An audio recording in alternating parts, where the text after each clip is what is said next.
ঢাকার কেরানীগঞ্জে আগানগর সুবোচ্ছা ও লাকিরচর বিসিক এলাকা। প্রায় ৩৫,০০০ শ্রমিকের রুটি রোজগারের জায়গা এখানেই। তবে তাদের কপালে এখন চিন্তার ভাঁজ।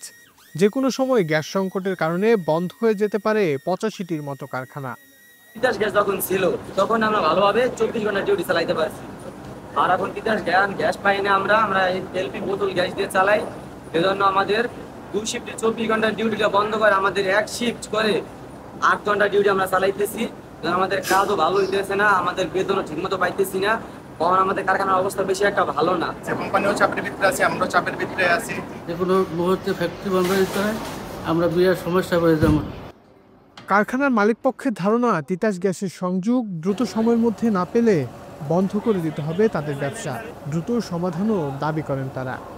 আমরা এই ব্যবসাটা করতেছি অনেক দীর্ঘদিনের পুরানো ব্যবসা এবং বাংলাদেশের লোকাল মার্কেটের বৃহত্তম ব্যবসায়ী কেরানীগঞ্জ থেকেই যায়। আর জিন্সের মালগুলা ওয়াশও হয়, ওয়াশ ছাড়া জিন্সের মাল পড়তে পারে না। আমরা সিলিন্ডার দিয়ে চালাইতেছি, আর সিলিন্ডার দিয়ে পোষাইতেছে না।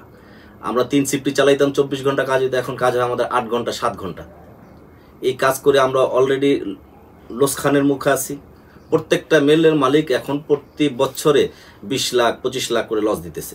আমার ওয়াশ ফ্যাক্টরি বিগত অনেকদিন যাবৎ গ্যাস সংকটে ভুগিতেছে। আমার ওয়াশ ফ্যাক্টরি রিমওয়াশিং প্ল্যান্ট মালামাল প্রোডাকশন হচ্ছে না, যার কারণে অনেক লস হচ্ছে।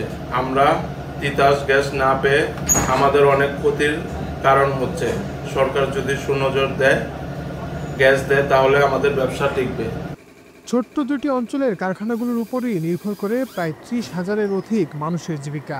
তাই এদিকে দ্রুত নজর দেওয়ার দাবি সংশ্লিষ্ট শ্রমিক ও মালিকদের। Desk report, Manabzamin.